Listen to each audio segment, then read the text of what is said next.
Toutes et à vous tous, chers amis, chère Nicole Ray. C'est elle. Je salue d'ailleurs la culture à la région pour Florence François et puis la santé et le droit des femmes et la lutte contre toutes les discriminations pour Françoise Chattard. Donc quelques mots pour vous dire combien nous sommes à nouveau ravis. Je salue donc Madame la maire de Cabestany, puisque c'est une récente maire à Cabestany, et Edith Cunier. Une femme encore. Voilà, une femme encore. Ça me fait bien aussi. Et effectivement, je suis ravie, comme chaque année, de pouvoir t'accueillir ici, à la Maison de la Catalanité, pour ce beau projet que tu portes avec toute l'équipe pour le 75e et 77e anniversaire de la libération des camps nazis, et surtout, finalement, ces 21e rencontres d'une mémoire vivante. Et c'est ça, finalement, qui est important. On peut rappeler d'ailleurs que hier, le 27 janvier, c'était la journée de la mémoire de la Shoah, des génocides et de la prévention des crimes contre l'humanité. Et donc il s'agit d'une date symbolique. C'est pour ça que vous me l'avez donnée. Voilà. Parce qu'elle correspond à l'anniversaire de la libération des camps d'Auschwitz-Birkenau. Le travail de mémoire et de commémoration, il passe par la sensibilisation d'un large public. Ça va de l'éducation à la sensibilisation des enfants, des adolescents, mais bien sûr des adultes aussi, puisqu'on a toujours besoin et envie d'avoir des informations supplémentaires.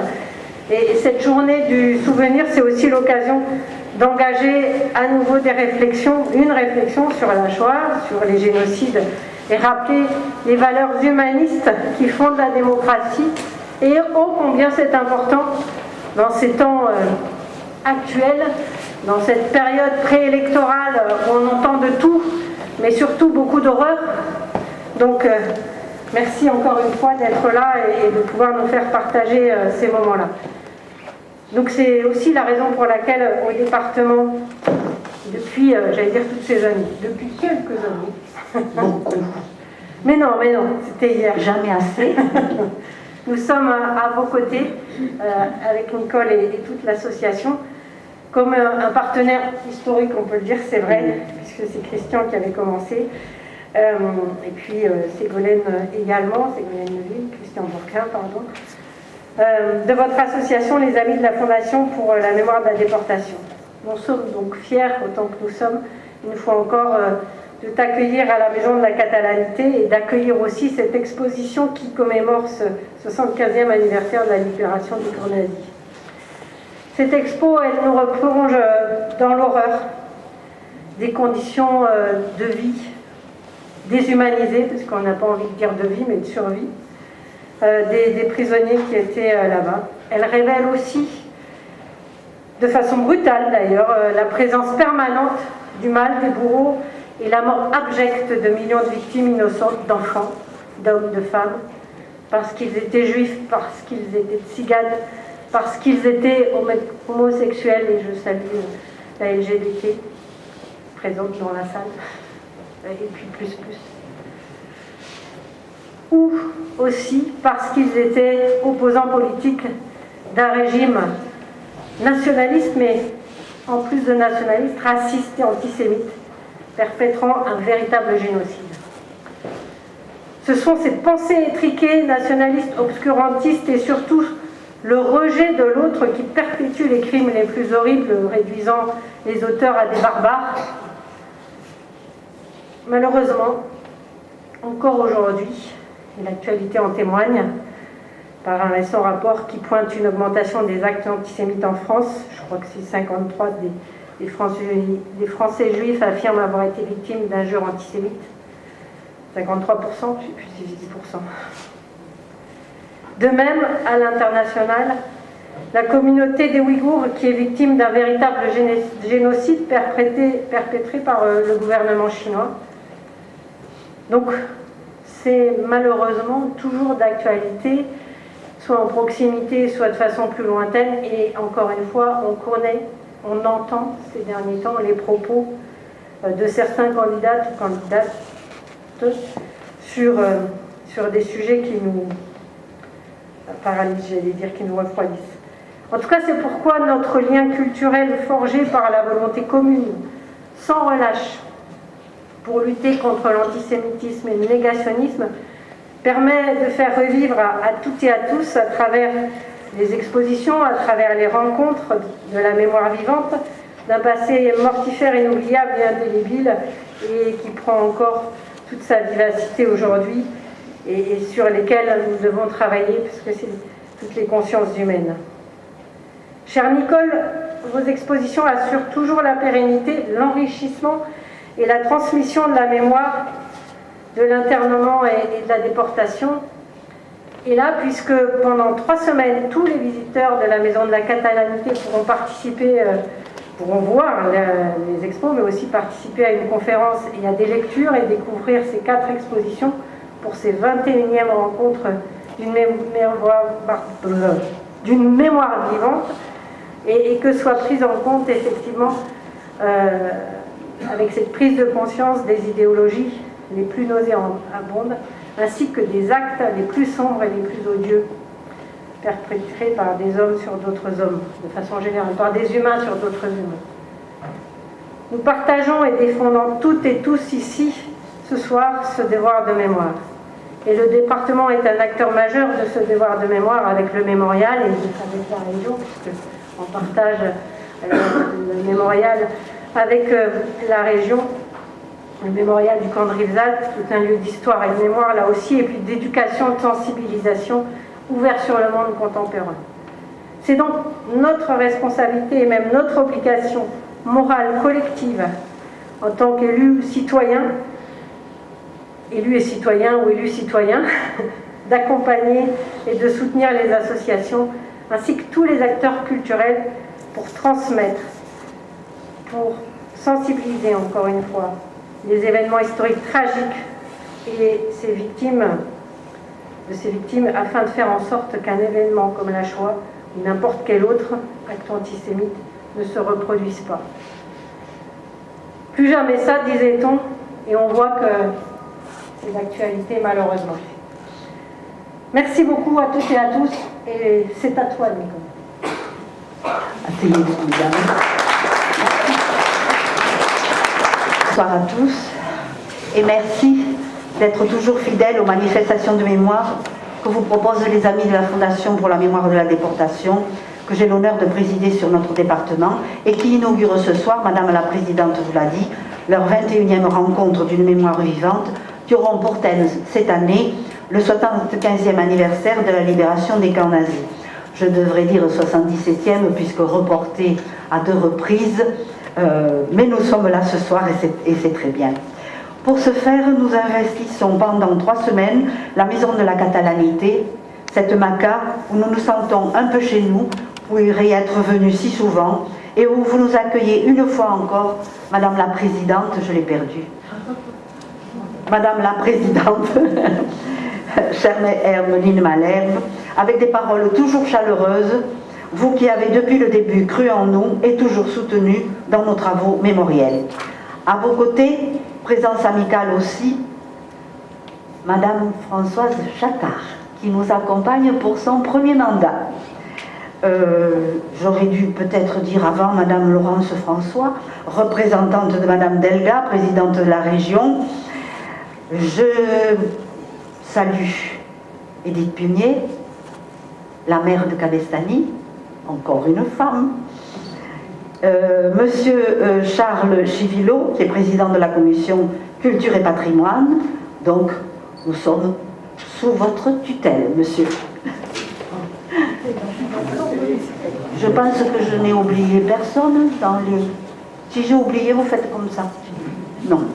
Alors je salue aussi les amis du mouvement de la paix, de la NACRE, de la RAC, du MRAP, Femmes solidaires aussi, et tout particulièrement le président de l'association LGBT+ 66, Jean-Loup Thévenot, et sa vice-présidente Marie-Pierre Delattre, nos partenaires pour la semaine que nous consacrerons à la mémoire des minorités méprisées ou carrément occultées, celle des homosexuels et homosexuelles victimes du nazisme et du gouvernement de Vichy.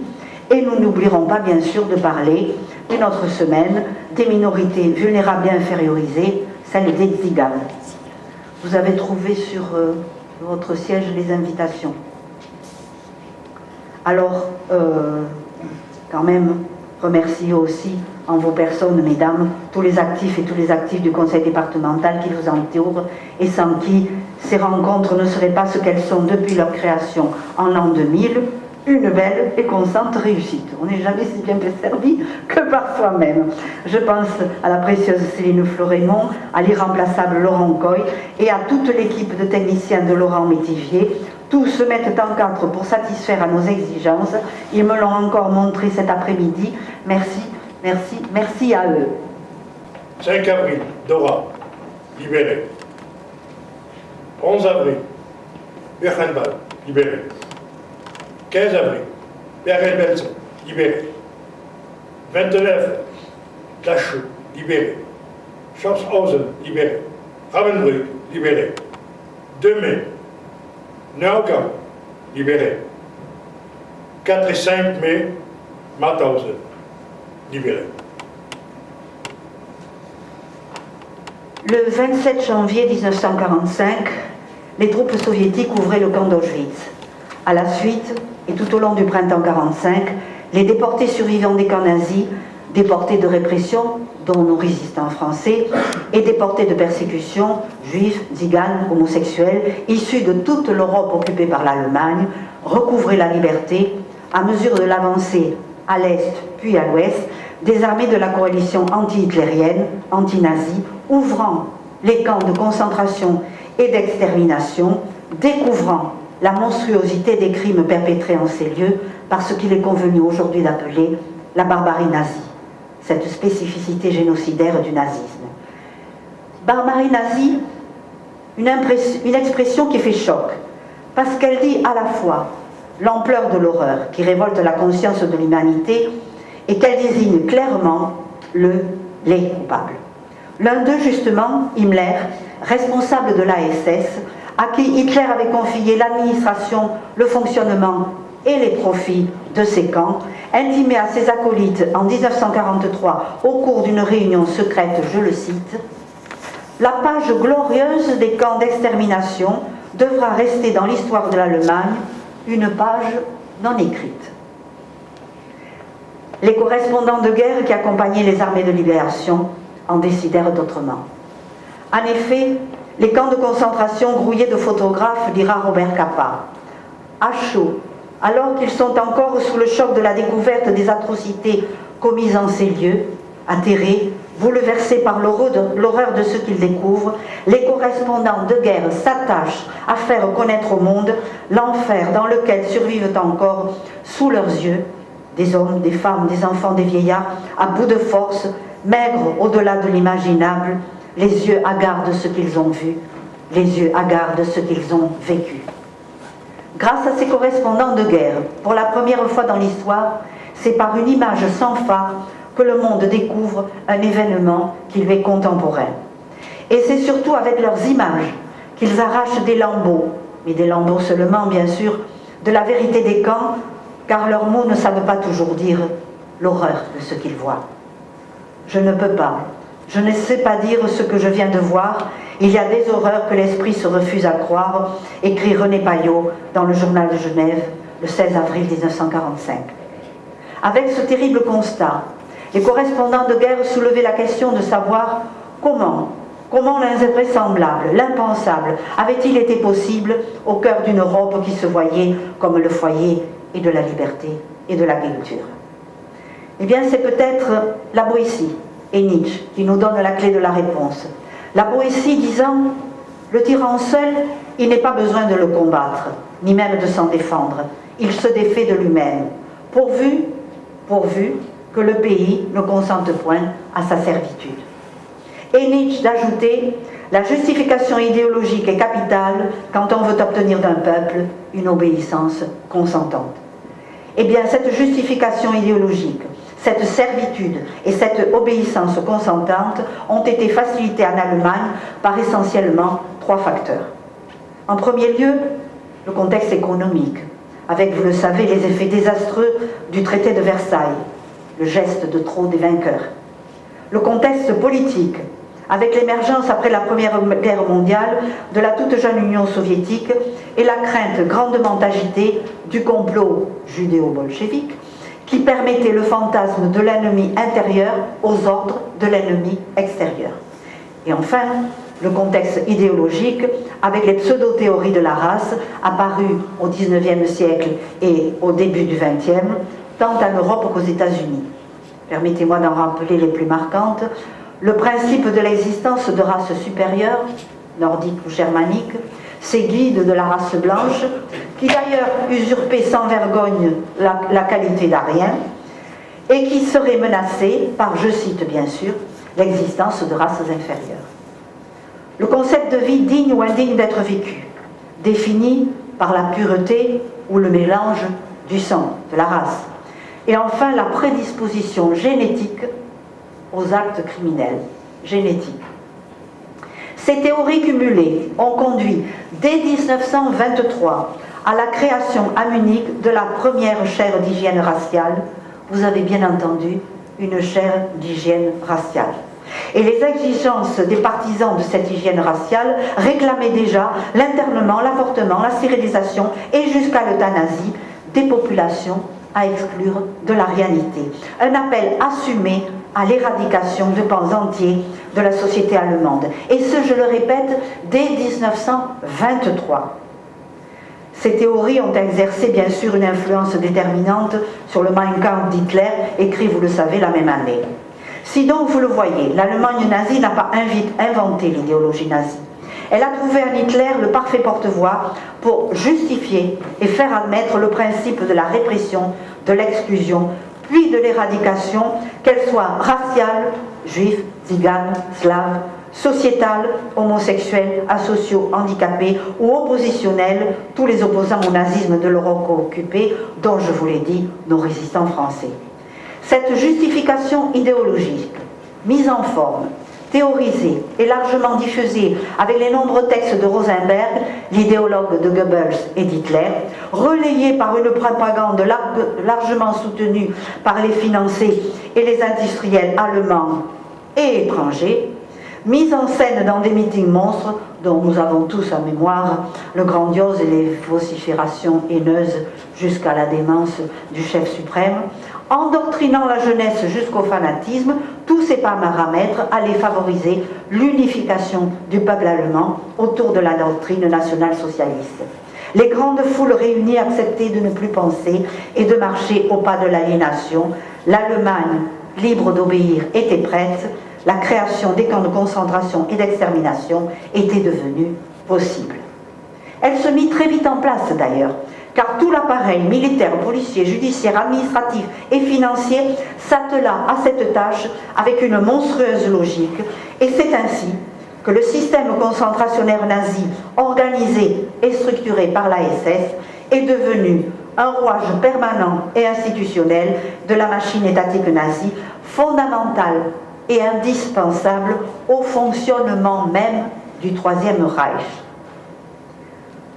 La justification idéologique énoncée par Nietzsche avait été si bien menée, si efficace, qu'elle infiltrera la majorité de la population, faisant disparaître l'individu allemand dans une masse totalement malléable qui consentait à sa servitude au point de le rendre au mieux indifférent ou aveugle, au pire actif dans l'installation dès février 1933, un mois seulement après l'arrivée d'Hitler au pouvoir par les urnes. Ne manquons pas d'actualiser cette donnée par les urnes, l'installation donc des 2 premiers camps de concentration, ouverts, faut-il le rappeler, pour les opposants au régime, ces soi-disant ennemis de l'intérieur, communistes, socialistes, progressistes, syndicalistes. Il s'agit du camp d'Oranienburg-Sachsenhausen, aux portes même de Berlin, février 1933, et celui de Dachau en mars, dans la banlieue immédiate de Munich. Contredisant par cette position géographique de proximité avec ces deux plus grandes villes, l'idée selon laquelle personne ne savait. 10 ans plus tard, en 1942, avec la conférence de Wannsee, à l'intention première d'exclure et de chasser les Juifs de la société allemande, se substituait, vous le savez, la solution finale. Une organisation industrielle, génocidaire de la mort, l'invention de la mort à cadence d'usine, dont le camp d'Auschwitz-Birkenau, vous le savez, est aujourd'hui le symbole. Auschwitz, aux syllabes sanglantes, écrivait Aragon dès 1943. Ce génocide par gazage sera augmenté, aggravé, si j'ose dire, par ce que les historiens appellent aujourd'hui le génocide par balle. Génocide perpétré par des troupes d'intervention spéciale, les Einsatzgruppen, placées sous l'autorité administrative de la Wehrmacht et soutenues par elle dans leur avancée vers l'Est. Et qui avait ordre d'éliminer sur place les opposants et les responsables soviétiques en les abattant au revolver, au fusil, comme ils devaient éliminer les populations juives, tziganes et slaves, ces malheureux abattus et jetés dans des fosses qu'ils devaient creuser eux-mêmes avant d'être assassinés. Himmler, encore lui, annonça sans ciller le chiffre de 30 millions de personnes qui devraient être ainsi décimées. Une véritable campagne d'extermination à la fois oppositionnelle et raciale. Un génocide d'un autre type. J'en reviens à l'affirmation selon laquelle personne ne savait, qu'on ne peut aujourd'hui, avec l'avancée des recherches, honnêtement accepter. Car pour passer de la législation de ségrégation à l'ordre de mort et enfin à une liquidation de masse, il a fallu que des milliers de personnes dites respectables, sans trop d'état d'âme et à tous les échelons de la hiérarchie, fassent preuve de ce que l'historienne Henriette Asseo définit comme une inventivité de tous les instants, un activisme pressé et méticuleux qui a permis de mettre en place un système démultiplié d'assassinats individuels. Ce que pour sa part l'historien allemand Peter Longerich appellera plus radicalement l'éclosion quotidienne d'un monstre ordinaire. Vous le voyez, les camps de concentration et d'extermination n'ont pas été improvisés dans l'urgence, en 1940, face à une situation de guerre pour interner des ennemis, comme ça se fait d'habitude. Non, ils ont été une institution organisée dès la prise de pouvoir par Hitler, s'appuyant sur une idéologie qui a permis l'ouverture des possibles et légitimé, justifié le passage à l'acte. L'engouement du peuple avait mené au crime, éclaira Laurent Godet. De plus, et c'est une dimension qui est trop souvent passée sous silence, les camps furent intégrés à toute la société allemande comme une usine à profit, traitant l'homme comme un objet, un Stück, une pièce, avec à la fois l'exploitation des corps vivants par le travail forcé vendu aux usines allemandes, esclavage moderne d'une main-d'œuvre gratuite mais qui rapporte aux usines IG Farben, Hugo Boss, Siemens, BMW et Consort, main-d'œuvre renouvelable à l'infini par la Gestapo. L'exploitation encore des corps vivants, livrés sans anesthésie aux recherches pseudo-médicales qui n'hésitaient pas à utiliser comme cobayes même des enfants juifs et tziganes. Les corps vivants toujours obligés de participer au fonctionnement de la machine de mort devant les chambres à gaz et les fours crématoires. Mais aussi l'exploitation des corps morts comme une vulgaire matière, ayant en tête les monceaux de cheveux qui serviront à faire du tissu pour l'armée, les lunettes qu'on récupérera, l'utilisation des cendres des fours crématoires comme engrais, sans compter le trésor amassé avec l'or des dents des détenus et la confiscation des bijoux, bien sûr. Une usine à profit, vous dis-je.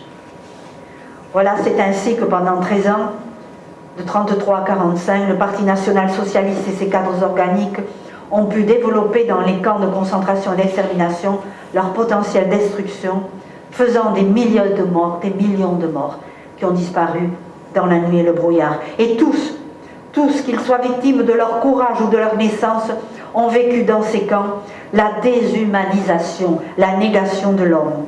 La plus terrible entreprise d'avilissement qu'ait connue l'humanité, dira André Malraux dans son mémorable discours devant la cathédrale de Chartres. Enfin, le 27 janvier 1945, c'était hier le 77e anniversaire, les troupes soviétiques ouvraient les portes d'Auschwitz. À la suite, et durant tout le printemps 1945, l'univers gigantesque des camps était lui aussi peu à peu libéré. Jusqu'à la libération de Mauthausen, une des principales forteresses du système concentrationnaire nazi, et la dernière à s'écrouler les 4 et 5 mai 1945. L'aigle du Reich, qui avait présidé à tant d'horreurs, était mis à bas par les déportés eux-mêmes, et avec lui le symbole orgueilleux de l'oppression nazie. Ces hommes que le nazisme avait voulu réduire au rang de bêtes, marquaient par cet acte l'organisation concrète de leur liberté retrouvée, la reprise de leurs activités militantes, celle-là même qui leur avait valu leur déportation.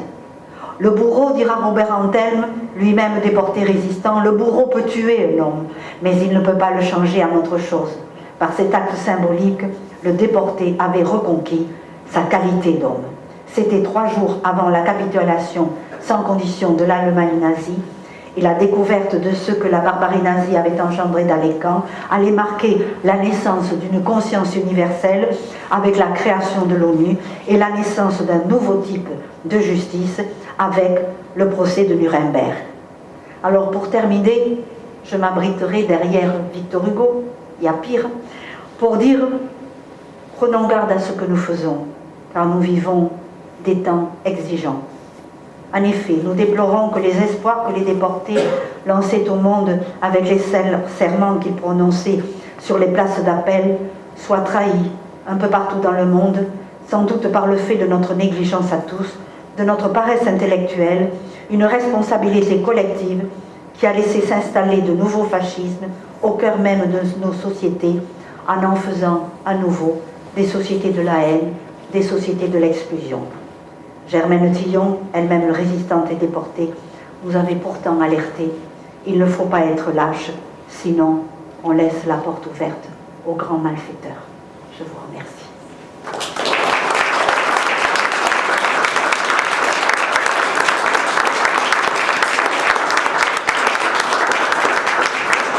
Moi, rien des camps n'est indicible, car le langage permet tout. Tu peux y aller. C'est ce que déclarait Georges Semprun avec la force et la conviction que lui conférait sa légitimité de déporté. On aurait pu penser en effet que tant d'horreurs auraient défié toute traduction en mots. Et pourtant, vous le savez, Primo Levi, Robert Antelme, Georges Semprun, Gisèle Guillemot, tous survivants des camps nazis et à l'instar de Charlotte Delbo, ne se posaient pas la question de savoir ce que pouvaient les mots et la littérature, mais ce qu'ils devaient.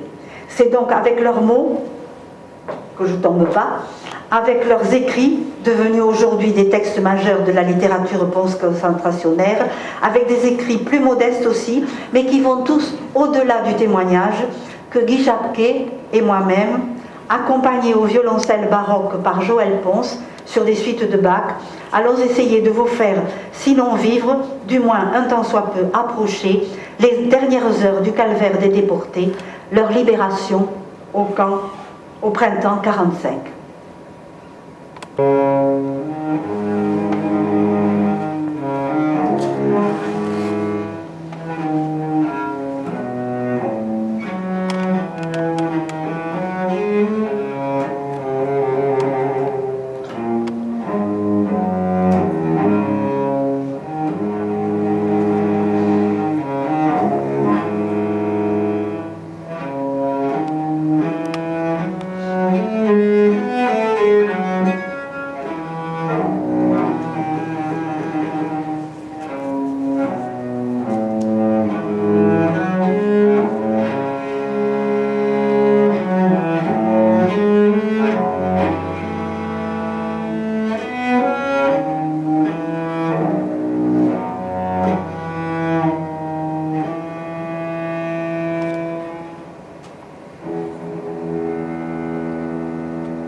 Auschwitz.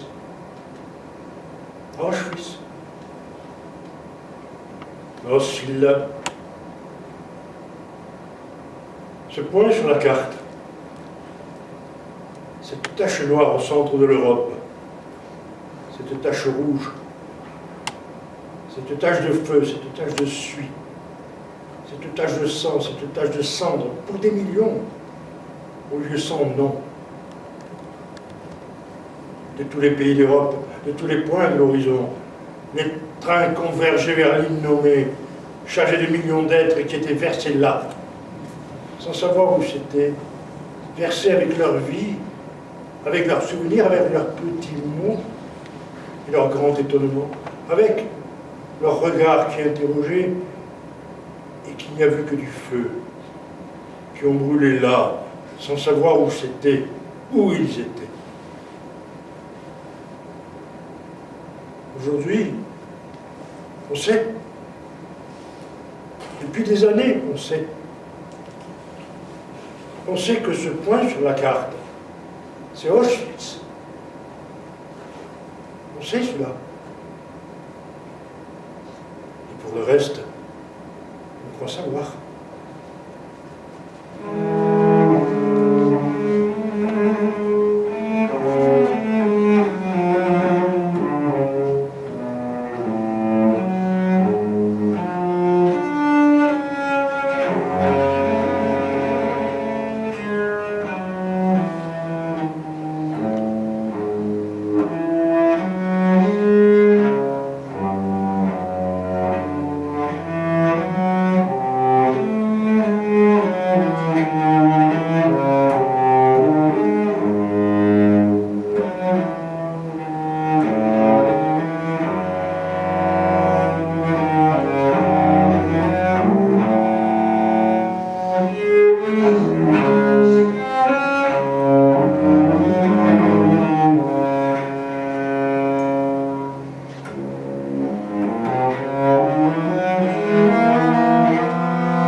Ici, c'est un hiver que les jours rallongent. 17 janvier 1945, Auschwitz est en faillite. Le chef-d'œuvre du nazisme s'effondre. Aucun commando n'est sorti travailler. L'orchestre a disparu. La danse macabre s'achève. La musique de mort a fermé sa gueule. Auschwitz. Auschwitz. Oh, syllabe sanglante. 18 janvier 1945. Nous restâmes sur nos grabats, seuls, avec nos maladies et notre apathie, plus forte que la peur.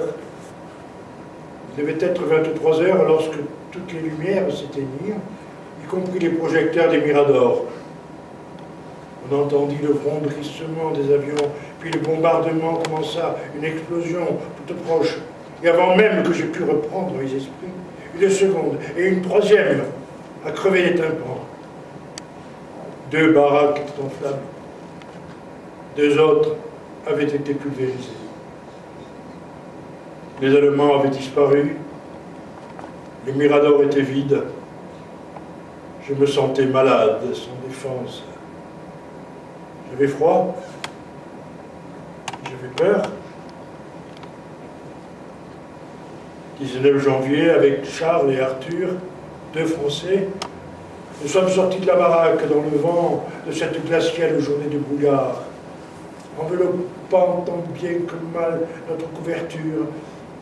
Je n'avais jamais rien vu ou entendu qui puisse approcher du spectacle que nous avions sous les yeux. Le camp venait de mourir et il montrait déjà les signes de décomposition. Les hommes loqueteux, chancelants, squelettiques, les malades encore capables de se déplacer, avaient envahi comme une armée de vers le terrain durci par le gel. Incapables de maîtriser leurs viscères, ils avaient répandu des extraits partout, salissant la neige précieuse, devenue l'unique source d'eau pour le camp tout entier. 20 janvier, depuis 3 jours déjà, la Wehrmacht en fuite passait devant le camp par vagues successives. Blindés, chartigles camouflés en blanc, Allemands à cheval, Allemands à bicyclette, Allemands à pied, avec ou sans armes. Le fracas des chenilles résonnait dans la nuit. Ça brûle encore, demande Charles. Ça brûle toujours. Ça semblait ne jamais devoir finir.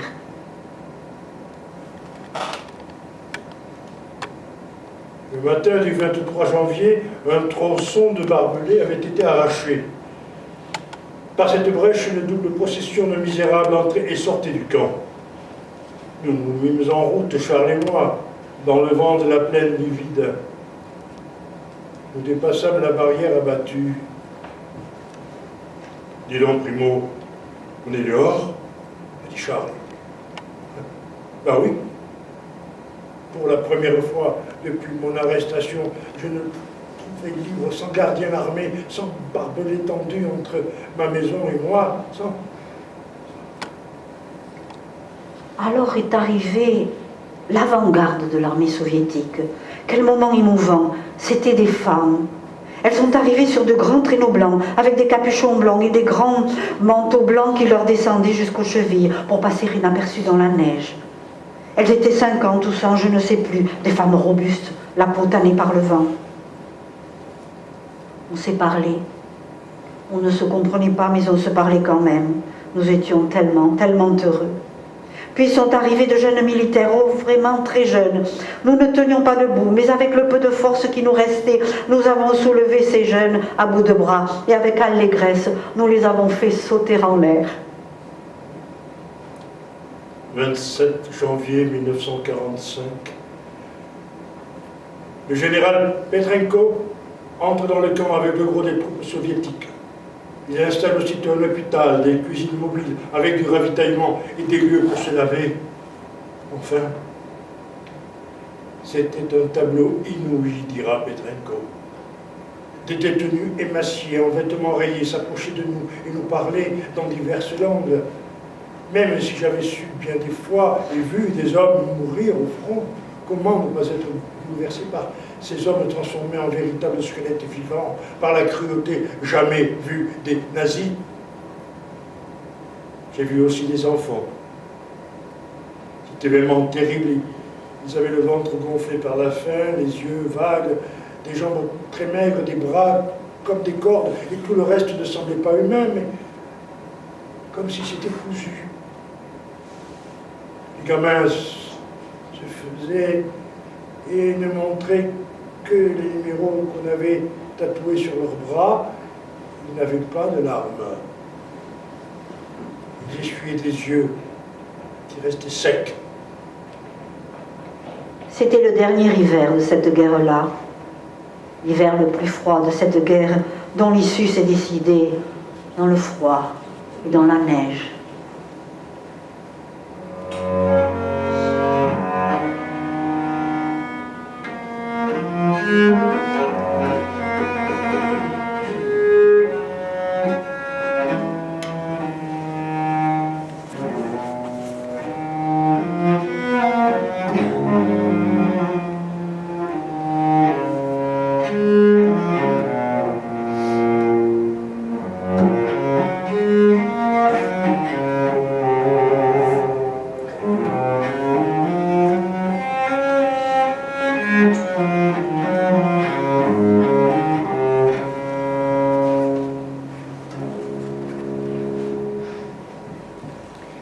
Parmi les enfants juifs qui avaient survécu au ghetto, à Auschwitz, aux marches de la mort, certains arrivèrent à Buchenwald début janvier. Les enfants juifs ne sont pas arrivés à Buchenwald en pleine nuit comme nous. Ils sont arrivés dans la lumière grise de l'après-midi. Les arbres étaient couverts de neige, les routes étaient couvertes de neige, et dans le camp de la quarantaine, on s'enfonçait dans la neige, jusqu'aux genoux. Dans un des wagons, quand on a écarté l'entassement de cadavres gelés, collés les uns aux autres par leurs vêtements gelés, et Rennes. On a découvert une quinzaine d'enfants juifs, entre 8 et 12 ans, regardant autour d'eux d'un air étonné, regardant les cadavres entassés comme des troncs d'arbres, regardant comme les enfants regardent. Les SS ne savaient que faire de ces enfants. Ils les ont rassemblés dans un coin du camp et puis les ont oubliés. Mais quand ils sont revenus, ils se sont déployés en art de cercle et ont commencé à taper pour les faire courir. Et les enfants, sous les coups de matraque, houspillés par les chiens qui sautaient autour d'eux et les mordaient aux jambes, sans aboyer ni grogner, c'étaient des chiens dressés. Les enfants se sont mis à courir vers la porte du camp. Quand cette meute de chiens et de SS eut englouti les plus faibles, quand leur corps maigre, disloqué, jalonna la progression de cette monstrueuse chasse à courre, il n'en resta plus que deux, un grand et un petit. Le plus petit commençait à perdre du terrain. Les SS hurlaient derrière eux, et les chiens aussi ont commencé à hurler. L'odeur du sang les affolait. Alors le plus grand a ralenti sa course pour prendre la main du plus petit qui trébuchait déjà, et ils ont fait encore quelques mètres, la main droite de l'aîné serrant la main gauche du plus petit, droit devant eux. Les coups de matraque les ont abattus, ensemble, face contre terre, leurs mains serrées à tout jamais. Alors, l'arbre de Goethe s'est tu, les oiseaux ont disparu. Après eux, des centaines d'enfants sont arrivés à Buchenwald, venant de l'Est. Ils avaient voyagé pendant des jours. Ils étaient transis, épuisés, hébétés. Le discours d'accueil du Hauptführer, le directeur du camp, avec sa canonnade d'injures, leur promettait à chacun 25 coups de nerfs de bœuf et qu'ils n'auraient rien à manger. La résistance clandestine mit alors toute une chaîne de solidarité pour sauver d'une mort certaine tous ces enfants. Organisation d'un bloc spécial pour leur épargner la promiscuité et les agressions sexuelles des capots polonais, des gardiens SS, des planques pour les soustraire au travail, des collectes de rabiot, de pain, de soupe. 1000 enfants juifs furent ainsi sauvés à Buchenwald par l'organisation clandestine des déportés politiques, français et allemands. Mais aujourd'hui, à Buchenwald, l'avenue est déserte, sous le soleil d'avril.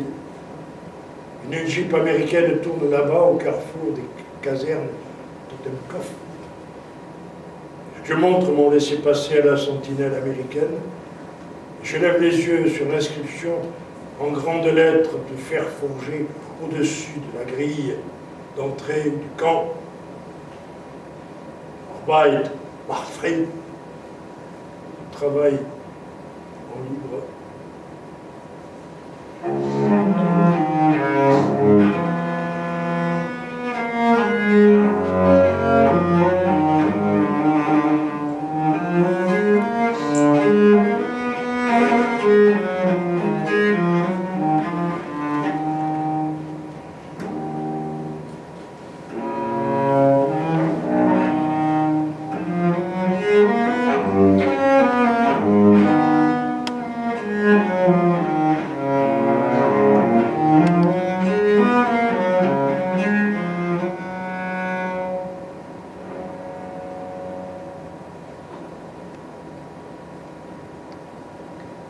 À coups de trick, et en courant toujours, les SS nous ont sortis du camp de Sachsenhausen.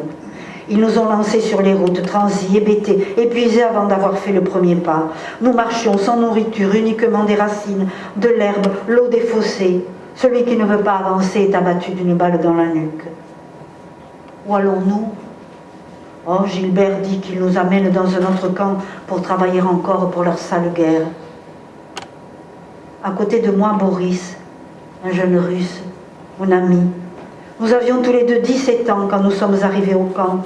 Nous nous comprenions à peine, mais nous partagions tout. Nous partagions tout depuis presque 2 ans. 4e jour de cette marche de la mort, sur cette route maudite, j'ai senti que Boris lâchait prise. Alors j'ai puisé dans mes dernières forces pour l'aider à faire un pas de plus et encore un, mais le moment que nous savions tous les deux est arrivé. Alors Boris m'a dit « Appuie-moi contre l'arbre, je veux le regarder en face ». Il se vidait tout autour de lui quand le SS a tiré. Mais Boris l'a regardé, droit dans les yeux, jusqu'au dernier sursaut. Une balle aurait suffi. Il y en eut 2. Et j'ai continué seul. Ce 27 avril, sur le camp de Dachau, le ciel était très lourd, vert, sombre et jaune à l'horizon. Un orage se prépare. On entend les roulements du canon, il est proche. On s'écrase dans le bloc, on suffoque, les poux se réveillent avec la chaleur. La fièvre vient, on étouffe, on crie, on appelle de l'eau, de l'eau, de l'eau. Les copains pleurent. Des bras se tendent, des mains se crispent vers l'allée où passe un Français avec un quart plein d'eau. Il grimpe vers nous, il tend le quart. Une gorgée, encore une. On suce. La chambrée est une gorge de cris, de plaintes. Un cri relaie l'autre, une plainte, une autre plainte. Ça ne cessera donc jamais. 28 avril. Le canon est de plus en plus proche. On entend les crépitements des premières mitrailleuses. Demain, sans doute, ils seront là. C'est timide. Mais ai-je la force de le sentir? Les charrettes des morts passent encore, avec ses jambes raidies qui dépassent. Encore la sirène. Et les sentinelles sont toujours au mirador. Le bloc est grouillant, on entend les mitrailleuses qui se rapprochent. Ce sera peut-être pour aujourd'hui. À côté de moi, l'homme à la tête bandée s'affaiblit. Sa plaie suppure, il souffre. Personne ne peut le soigner. Il habitait Paris autrefois, m'a-t-il dit hier. Il était journaliste. Et je lui ai demandé son nom. Aujourd'hui, cela n'a plus d'importance. Fin de l'alerte. Ce n'est pas encore cette fois-ci. On n'est même plus déçus. 29 avril, le jour se lève sur Dachau, pâle, d'une couleur affreuse sur les visages. L'épave sort peu à peu du noir, il n'y a plus d'appel, ne pas bouger, on ne veut rien d'autre. Ceux qui ne se lèveront pas n'auront pas de jus, tant pis, restez couchés, je ne bougerai plus, qu'on ne me demande rien, qu'on me laisse ici. Les poux m'ont sucé longtemps cette nuit, maintenant ils se sont calmés, je ne bougerai plus. On entend la mitrailleuse là, tout proche, ce sera sans doute pour aujourd'hui. Hier, les silhouettes des SS étaient encore au mirador. Maintenant, je ne sais pas, il n'a pas de travail, pas d'appel, pas d'ordre, le temps est mort, mais toujours pas libre. Pour la première fois depuis que Dachau existe, l'horloge nazie est arrêtée. Les baraques sont pleines d'hommes, les barbelés les entourent encore, mais aujourd'hui, les corps pourrissent sans leur maître. Le ciel est gris, bas. Des avions américains tournent au-dessus du camp. Encore des avions à étoiles. Les mitraillettes crépitent autour du camp. Les rafales se rapprochent. Les avions très bas tournent. Toutes les têtes sont tournées vers le ciel. Les morts du caniveau abandonnés. Le crématoire est éteint. Les yeux restent collés aux avions qui descendent de plus en plus bas. Encore des mitraillettes. Tout le ciel chante. On y est presque. On ne peut pas en être plus près. Les miradors sont vides. Et le drapeau blanc flotte sur le camp. Ils sont là, les Américains sont là. Malgré la fièvre, je me lève sur les coudes. Un casque rond passe dans l'allée devant les fenêtres. La chambrée est haletante, maintenant ça gueule. Une espèce de Marseillaise de voix folle enfle dans le bloc. Un type crie dans l'allée, il tient sa tête dans ses mains, il a l'air fou. Mais vous ne vous rendez pas compte, on est libre, libre. Il répète, il tape des pieds, il hurle.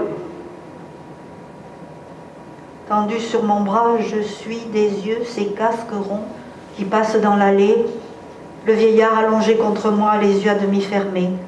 Avec mon pied, j'appuie sur le sien. On est libre. Il faut qu'il s'en aperçoive, même de si loin, de là où il est. Il faut qu'il sache. Il soulève les paupières, les referme aussitôt, et de la tête, il fait « Non ». Les casques ronds sont passés, c'est trop tard, ils retombent. Je retombe aussi. Je n'ai pas pu chanter, je n'ai pas pu sauter en bas du chalit pour aller vers ces soldats aux casques ronds. La libération est passée sous nos yeux. Le vieux, lui, n'a rien vu. La libération est passée. Dachau a duré 12 ans. Quand j'étais au collège en France, le bloc où nous sommes aujourd'hui existait déjà. Le barbelé électrifié aussi. Pour la première fois depuis 1933, des soldats sont entrés ici qui ne veulent pas le mal. Ils donnent des cigarettes et du chocolat. On peut parler aux soldats, ils vous répondent. On n'a pas à se découvrir devant eux, ils tendent le paquet, on prend, on fume la cigarette. On ne pose pas de questions. On remercie pour la cigarette et le chocolat. Ils ont vu le crématoire et les morts dans les wagons. Pourtant, ils gardent les mitraillettes à l'épaule. Ils sont postés à tous les coins du camp, dans les allées, un peu partout.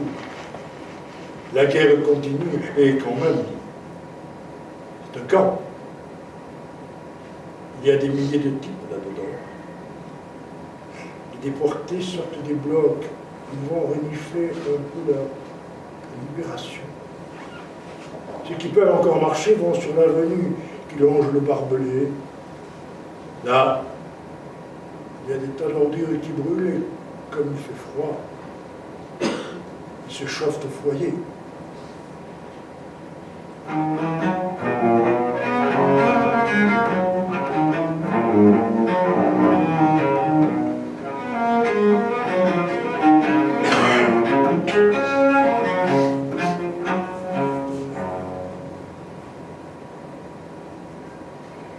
Les déportés ont déjà repris contact avec la gentillesse. Le chocolat, les cigarettes. Ils croisent de très près les soldats américains, ils regardent leur uniforme. Les avions qui passent très bas leur font plaisir à voir. Ils peuvent faire le tour du camp s'ils le désirent, mais s'ils voulaient sortir, on leur dirait « C'est interdit, veuillez rentrer ». On est gentil avec eux, et quand on leur dit « Vous allez manger », ils le croient. Depuis hier, ils ne se méfient plus de rien. Cependant, ils ne peuvent pas dire que ces soldats les aiment particulièrement. Ce sont des soldats, ils viennent de loin, certains du Texas. Ils ont vu beaucoup de choses. Mais ils ne s'attendaient pas à cela. Ils viennent de soulever le couvercle d'une drôle de marmite. C'est une drôle de ville. Il y a des morts par terre, au milieu des ordures, et des types dans de drôles de pyjamas rayés qui se promènent autour. Il n'y a pas grand-chose à leur dire à ces types rayés, pensent peut-être les soldats. On les a libérés, on est leurs muscles et leurs fusils, mais on n'a rien à dire. Sinon, peut-être, c'est effroyable. Oui, vraiment, ces Allemands sont plus que des barbares. Frightful, yes, frightful. Oui, vraiment effroyable. Et quand le soldat dit cela à haute voix, il y a des déportés confiants qui essaient de lui raconter des choses. Il lui raconte. Oh, le soldat d'abord écoute. Et bientôt le soldat n'écoute plus. Inimaginable. Ça, c'est un mot qui ne divise pas, qui ne restreint pas. C'est le mot le plus commode. Se promener avec ce mot en bouclier, ce mot vide, et le pas s'assure, se raffermit, la conscience se reprend. Et très vite, les soldats finissent par croiser ces rayés à l'aise. Ils se font au spectacle de ces milliers de morts et de mourants. Alors, devant le soldat indifférent, le déporté sent déjà surgir en lui une sorte de connaissance infinie. Infinie mais intransmissible. Intransmissible. Mais ce soir, il faudrait encore sortir, lui toucher la soupe. Le vent est froid. On va grelotter. On a le choix. Bouffer et crever de froid, ou ne pas bouffer et rester au chaud. Il faut bouffer. On attend dans le couloir, contre les chiottes, collés les uns contre les autres. Alors, un par un, ils nous prennent par le bras et nous jettent dehors. On sait, au moins on a crié qu'on est libre. Libre de rester au chaud, de manger dedans. Ils ne comprennent pas. Ils ne comprennent pas que nous ne pouvons plus supporter qu'on nous touche. Nous nous sentons sacrés, libres, c'est-à-dire avoir reconquis nos droits, pouvoir dire non à tout, oui à tout. Et qu'on les veut libres, c'est-à-dire avoir reconquis un pouvoir que personne n'a le droit de limiter. Mais j'ai encore des poux. Je suis hideux et les copains aussi sont hideux. La vision que l'on a de nous est la même que celle que l'on pouvait avoir avant-hier. Et c'est contre ça que l'on gueule. On ne veut pas être traité comme avant-hier. Mais on nous inflige le style d'avant-hier. Et c'est ça qui nous rend fous. C'est possible de servir la soupe dedans, nom de Dieu. L'ordre est enfin donné. Nous avons mangé la soupe dedans. C'était donc possible, nom de Dieu.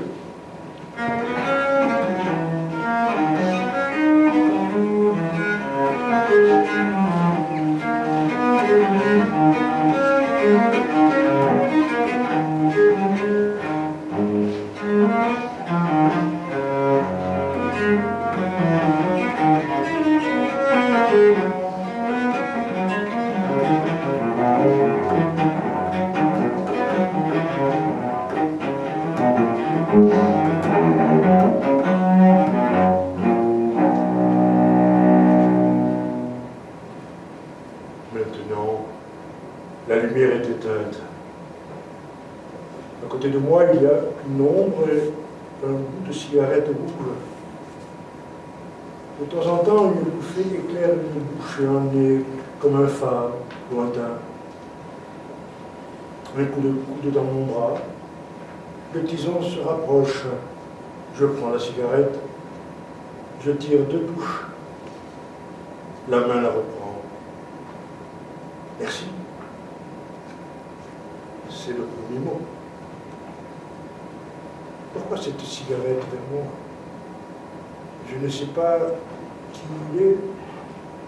Le tison rougit de nouveau à sa bouche, puis s'écarte et s'approche de nouveau de moi. Il touche.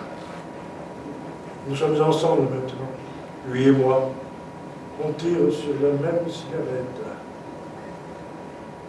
Il demande « Autre chose ?» Je réponds « Ya ». Il tire sur sa cigarette. Il est tard. Il n'y a plus aucun bruit dans la chambre. Ceux qui ne dorment pas se taisent. Je demande de whisky. Ya. On parle doucement. Sa voix semble jeune. Je ne le vois pas. Michalt, quel âge? Roselyne, 18. Il roule un peu les airs. Il y a un silence pendant qu'il tire sa bouffée. Puis il me rend la cigarette et disparaît à nouveau dans le noir. Je lui demande d'où il est. Sébastopol. Ici, c'est comme s'il racontait sa vie. La cigarette est éteinte. Je ne l'ai pas vue. Je pose ma main sur son épaule et à voix basse, merci de travail. Nous sommes libres. Il se relève, il essaie de me voir, il me serre la main. Je lui dis simplement, là. Demain, je ne le reconnaîtrai pas. À Ravensbrück, dans notre camp de femmes, Tous les jours, nous nous étions répétés. La seule lutte qui a un sens, c'est durer. S'accrocher à la vie qui nous glisse entre les doigts. Durer, durer, jusqu'à la victoire que nous pressentions imminente. Durer, mais en mettant cependant plus haut que la vie même cette intégrité morale qui était la raison d'être de notre lutte, que nous faisait redresser la tête sous l'insulte et serrer les dents. Résister. Aujourd'hui, nous apprenons par un commando extérieur la capitulation de l'Allemagne. Oh, aucun signe d'allégresse, quelque chose de profond, de trop bouleversant pour que nous puissions l'extérioriser. Quand on découvre les camions de la Croix-Rouge suédoise, là seulement nous comprenons que c'est la libération. Et nous montons dans les camions, mais le cœur gros, car nous laissons derrière nous les camarades les plus malades. Beaucoup ne reviendront pas. C'est affreux de mourir aujourd'hui, après avoir tant souffert.